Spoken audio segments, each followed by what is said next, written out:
सहमति जता सकते थे कि बूढ़ा और उसकी बेटी आज रात यहाँ रुक जाएं, उम्मीद करते हुए कि कल कुछ परिवर्तन होगा। बूढ़ा अपनी बेटी को तहखाने के गेस्ट रूम में ले गया, लेकिन बेटी ने अजीबोगरीब तरीके से कहा, पाउडर पीने वालों का।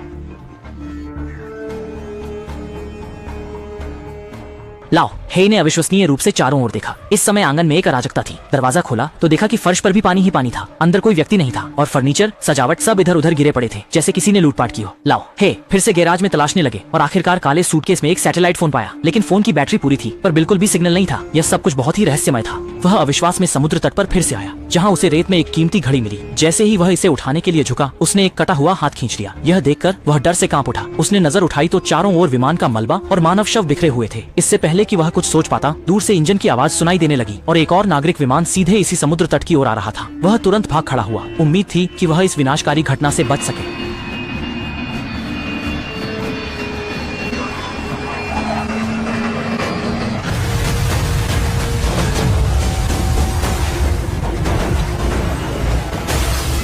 उसी समय जॉर्ज के साथ भी अजीब घटना हुई। वह पास के कस्बे जाने के लिए कार चलाना चाहता था, लेकिन कार का जीपीएस बिल्कुल काम नहीं कर रहा था। इसलिए उसने कार को अस्थायी रूप से सड़क के किनारे रोक दिया, परंतु मोबाइल में भी एकदम से कोई सिग्नल नहीं था। सोचने के बाद उसने फिर से यात्रा शुरू की, यह सोचते हुए कि किसी स्थानीय व्यक्ति से रास्ता पूछे। थोड़ी देर चलने के बाद उसने देखा कि सड़क के किनारे कोई हाथ हिला रहा है। जॉर्ज ने गाड़ी रोकी। एक मोटी महिला दौड़कर आई। उसकी आंखों में आंसू थे, चेहरे पर चिंता दिख रही थी और वह बिना मतलब के स्पेनिश में कुछ कह रही थी। दोनों लोगों ने इशारों और कोशिशों का सहारा लिया, लेकिन बहुत समय बीत जाने के बाद भी एक दूसरे की बात समझ नहीं सके। जॉर्ज मजबूर होकर सिर्फ आज होने वाली सभी चीजें इतनी अजीब थीं, उसके मन में एक अशुभ पूर्वाभास उठने लगा। इसी समय सामने एक भयानक दृश्य दिखाई दिया। एक हेलीकॉप्टर ऊपर मंडरा रहा था और अज्ञात लाल पाउडर छिड़क रहा था। हेलीकॉप्टर को करीब आता देखकर जॉर्ज डर के मारे लड़खड़ा गया। स्टीयरिंग को तेजी से घुमाकर तुरंत वापस भागा, लेकिन भले ही उसने एक्सेलरेटर को पूरी तरह दबा दिया, वह हेलीकॉप्टर की गति से तेज नहीं जा सकता था। रियर व्यू मिरर में लाल वस्तु करीब आ रही थी। जॉर्ज यह देखने के लिए ध्यान नहीं दे सका कि आखिर वह क्या है। जल्द ही लाल रंग ने उसे पूरी तरह घेर लिया।